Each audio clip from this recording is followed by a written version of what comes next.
সম্প্রতি হঠাৎই ভক্তদের চমকে দিয়ে নিজের বিচ্ছেদের খবর দিলেন সঙ্গীতশিল্পী দিলশাদ নাহার কণা। তার ফেসবুক পেজে দেয়া এক স্ট্যাটাসে এই শিল্পী তার সংসার ভাঙনের খবর নিশ্চিত করেন। খবরটি ছড়িয়ে পড়ার পর আসতে থাকে মিশ্র প্রতিক্রিয়া। কণার স্বামী মোহাম্মদ ইফতেখার গহীন ফেসবুকে বিচ্ছেদ হয়নি জানিয়ে সেই পোস্ট সরিয়েও দেন। আবার কেউ কণার বিরুদ্ধে টিপ্পনি কেটে সোশ্যাল মিডিয়ায় পোস্টও দিয়েছেন, করেছেন সমালোচনাও। কণাকে নিয়ে শিল্পী মহলে আলোচনা যখন তুঙ্গে, তখনই এক ইঙ্গিতপূর্ণ পোস্ট দিলেন সঙ্গীতশিল্পী সালমা আক্তার। ভক্তরা মনে করছেন কণার পক্ষ নিয়ে এই কথাগুলো বলেছেন এই শিল্পী। ফেসবুক স্ট্যাটাসে সালমা লিখেন, কঠিন সময় শিল্পীর পাশে থাকাটা জরুরি, আমাদের ট্যাগ কিন্তু আমরা শিল্পী।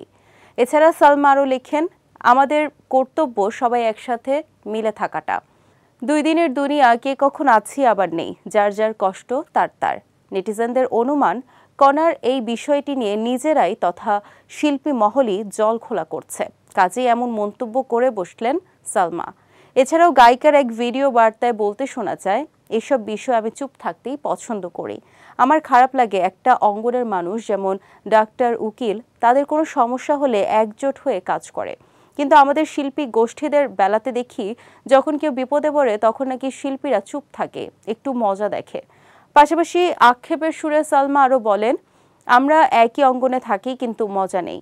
এর আগে ফেসবুক স্ট্যাটাসে বিচ্ছেদের ঘোষণা দিয়ে কণা লিখেছেন, আমি আপনাদের ভালোবাসার কণা, জন্ম মৃত্যু বিয়ে সবই আল্লাহর ইচ্ছা, ঠিক তেমনি যে কোনো বিচ্ছেদও হয় তারই ইশারায়।